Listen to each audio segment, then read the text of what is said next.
Hello বন্ধুরা, কী অবস্থা সবার? আশা করি সবাই ভালো আছো। তো আমিও ভালো আছি। আসলে এটা আমার নতুন একটা ইউটিউব চ্যানেল। আসলে এর আগে কখনো ইউটিউব চ্যানেল খুলিনি, তো এটাই প্রথম।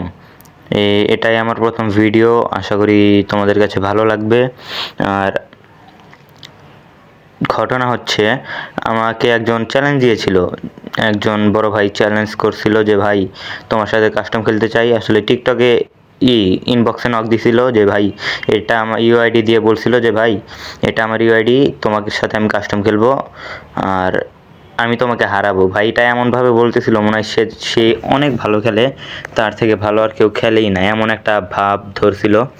তো আমিও তার কথা শুনে রেগে গেলাম যে ভাই তুমি খেলা পারো ভালো কথা। আসলে সবাই আসলে যে যে যেমন গেম খেলা পারে সে তেমনই বলে যে যতই যেমনই খেলা পারুক বা না পারুক, সে অবশ্যই বাড়িয়ে বলবে যে আমি বেশি খেলা পারি বা আমি একটু ভালো খেলা পারি, তোর থেকেও ভালো খেলা পারি। সে ভাইটাও আমাকে এভাবেই বলছিল যে তুমি কে, তুমি তেমন বেশি খেলা পারো না, তোমার থেকে আমি ভালো খেলা পারি। তো আমিও রেগে বলছি যে ভাই তুমি যদি ভালো খেলাই পারো আসো কাস্টমে, আসো খেলি। তো ভাই বললো আচ্ছা আসো খেলি। তো কাস্টমে নিয়ে আসলাম। আসলে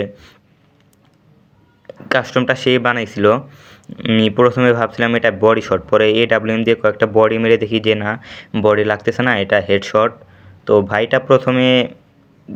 ভাইটাকে আমি কিন্তু ভালোই ড্যামেজ দিচ্ছিলাম, কিন্তু দেখলা মানে এমন ড্যামেজ দিছি, সে হয়তো কোনো ক্যারেক্টার নিয়ে আসছে যে ড্যামেজ দিলে মরবে না। তা কিন্তু আমি অনেক ড্যামেজ দিছি, কিন্তু সে মরে না, উল্টা আমাকে মেরে দিছে। ও প্যারা নাই, আমি যেহেতু। আর হ্যাঁ ভাই, আমি কিন্তু আর্জেন্টিনা ফ্যান। ধ্বংসের শেষ প্রান্ত থেকে উঠে এসে ভরে দেওয়ার ক্ষমতা রাখি, এই কথাটা ভুলবা না। সো দেখতে থাকো কি হয়। আমিও আসলে কিছু কথা বলতে চাই। আমার একটা টিকটক চ্যানেল আছে, সেখানে প্রায় 1,000 সাবস্ক্রাইব বলতেছি কেন, 1,000 ফলোয়ার আছে। সেখানে আমি আবার টিকটক আইডির বায়োতে লিখছিলাম যে নতুন নতুন ইউটিউব চ্যানেল খুলছি, সবাই একটু সাবস্ক্রাইব করে আসবেন। সেখানে আমি লিঙ্কও দিছিলাম। ওখান থেকে যদি কেউ এসে আমার ভিডিওটা দেখে থাকেন, তাকে অসংখ্য ধন্যবাদ। এত কষ্ট করে আমার ভিডিও দেখে, টিকটক থেকে আমার ভিডিও দেখার জন্য, মানে টিকটক থেকে ইউটিউবে এসে আমার ভিডিও দেখার জন্য আপনাকে অসংখ্য ধন্যবাদ। আর যারা ইউটিউব থেকে দেখতেছেন তাদেরকে অনুরোধ করব যে আমার ইউটিউব চ্যানেলটা সাবস্ক্রাইব করে দেবেন। ভাই আমার একটা স্বপ্ন আছে ইউটিউবার হওয়ার। কম বেশি সবারই স্বপ্ন থাকে ইউটিউবার হওয়ার, টিকটকার হওয়ার, সেলিব্রিটি হওয়ার, কিন্তু আমার তেমন কোনো স্বপ্ন নাই। আমি জাস্ট ছোটোখাটো একটা ইউটিউব চ্যানেল খুলছি, এখানে বেশি না, এই স্বার্থমতো ভিউ আর লাইক কমেন্ট আসলেই আমি ভিডিও ছাড়বো। আপনাদের কাছে অনুরোধ রইল, কেউ যদি ভিডিওটি দেখে থাকেন অবশ্যই চ্যানেলটি সাবস্ক্রাইব করে দেবেন। আর যারা ফ্রি ফায়ার ভিডিও পছন্দ করে না তাদের কাছে ক্ষমা চাচ্ছি, আমাকে ক্ষমা দৃষ্টিতে দেখবেন। আমি আসলে অল টাইম ফ্রি ফায়ারে ভিডিও করব না। এক এক সময় এক একটা, ধরেন এক এক সময় ব্লগ করব, নানা রকম ভিডিও করব, ইন্টারেস্টিং ভিডিও করব আর কি। এখন আসলে কোনো কন্টেন্ট খুঁজে পাইতেছিলাম না, তাই ভাবলাম এই ভিডিওটাই ছেড়ে দিই। আপনারা প্লিজ কেউ খারাপ মাইন্ডে নেবেন না। আর এই ভাইটা নাকি অনেক প্রো। ভাই দেখো, সে না আমাকে মারতে দিচ্ছেন না সে আমাকে মারতেছে, সে কভার থেকে বেরই হচ্ছে না, সে ওপেনেই আসতেছে না যে আমি তাকে মেরে দেবো সে ভয়ে। ভাই তুমি একটু আসো আমার সামনাসামনি খেলে, এভাবে লুকিয়ে লুকিয়ে আর কত খেলবা। এক রাউন্ড ভাই, আপনাদের সাথে কথা বলতে বলতে এক রাউন্ড নিয়ে নিছি। আর এই রাউন্ড আমি নিবই, এটা আমি চ্যালেঞ্জ করলাম।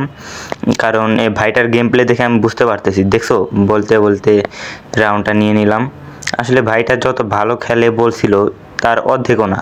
সে যতটা কনফিডেন্স নিয়ে বলছিল যে ভাই তুমি আমার সাথে পারবা না, 1v4 করার ক্ষমতা রাখি আমি, ঠিক এইভাবে বলছিল। কিন্তু দেখো ভাই, সে 1v1 করতেই দেখো একদম অবস্থা খারাপ হয়ে যাইতেছে।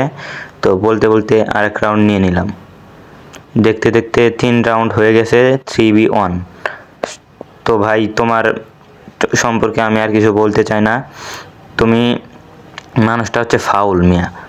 আমি তোমার সত্যি কথা ভাই, আমি তোমার কথা শুনে ভয় পেয়ে গেছিলাম যে হয়তো আমি আজকে পারবো না। কিন্তু দেখো ভাই, তুমি যতটা বলছিলে তার অর্ধেকও খেলা পারো না। আমাকে মাফ করবা, আমি আসলে বেশি বলে ফেলছি। সবাই ক্ষমা দৃষ্টিতে দেখবেন। আর ভাই তুমি খারাপ না, ভালোই খেলো আসলে। আমিও আসলে অনেক আগে থেকেই গেম খেলতাম, মাঝখানে 2-1 বছর খেলা বাদ দিয়েছিলাম, যার কারণে আমার গেম প্লেটাও উঠে গেছে, আগের মতো আর গেম খেলতে পারি না, গেম প্লেটা হয় না আসলে। আগে অনেকটাই ভালো খেলতাম। আর আগে একটা চ্যানেল ঠিক কী বলি, ফ্রি ফায়ার আইডিও ছিল 53 লেভেলের, আইডিটা আসলে ব্যান্ড হয়ে গেছে, আমি কোনো কারণ খুঁজে পাই নাই কী জন্যে ব্যান্ড হয়েছে না হয়েছে, আসলে অনেকটা কষ্ট পাইছিলাম। সো ওই আইডির কথা প্রায় ভুলেই গেছি এখন। এই আইডি এই পর্যন্ত আমি কোনো ফ্রি ফায়ার আইডি কিনি নাই, নিজেই বানাইছি আর নিজেই মানে নিজে থেকেই ব্যান্ড খাইছি। আসলে ইউটিউব আইডি কিনে খেলা আর ফ্রি ফায়ার আইডি কিনে খেলা আর ফ্রি ফায়ার আইডি বানিয়ে খেলার ভিতর অনেক তফাৎ। আমি যে ফ্রি ফায়ার আইডিটা বানিয়ে খেলতেছি এটার যে একটা ফিলিংস সেটা কিনে খেলার ভিতর আসলে নাই। বলতে বলতে 4 রাউন্ড নিয়ে নিছি, তো আসলে আমি হয়তো একটু বেশি কথা বলি, আপনারা কিছু মনে করবেন না। আসলে আমি এখানে যতটা কথা বলতেছি ফ্যামিলি বা লোকজনের সামনে অতটাও কথা বলি না, অনেকটাই চুপচাপ থাকি। দেখতে দেখতে 5 রাউন্ড নিয়ে নিছি ভাই। তুমি কি করতেছো? মানে তুমি তো খেলাই পারতেছো না, এই যে একটা সুযোগ পাইছো, এখন চাইলে তুমি মেরে ফেলতে পারো, না তুমি গ্লোয়াল ফালাইতেছো। তোমার মতো বট, মানে তুমি যে বট খেলা গেম প্লেগুলো দিতেছো এগুলো কিন্তু আসলে ভুল নিয়মে গেম খেলতেছো, ভুলভাবে গেম খেলতেছো। তুমি আসলে ট্রেনিং খেলো, তোমার গেম প্লে উঠবে। তুমি আর সত্যি কথা বলতে তোমার অহংকার বেশি। আগে নিজের মন মানসিকতাকে ভালো করো, তারপর মানুষকে চ্যালেঞ্জ দিও ভাই। আর তোমাকে অনেক ধন্যবাদ, তুমি আসলে আমার সাথে খেলছো এটাই অনেক। আমি আসলে তো আমার সাথে কেউ খেলতে চায় না, তাই আসলে তোমাকে কী বলবো, তোমাকে একবার পচাইতেছি আবার ধন্যবাদ দিতেছি, কিছু মনে করো না। এভাবে আমি ম্যাচটা বুইয়া করে নিলাম। সবাই ভালো থাকবেন, টাটা, দেখা হচ্ছে পরবর্তী ভিডিওতে।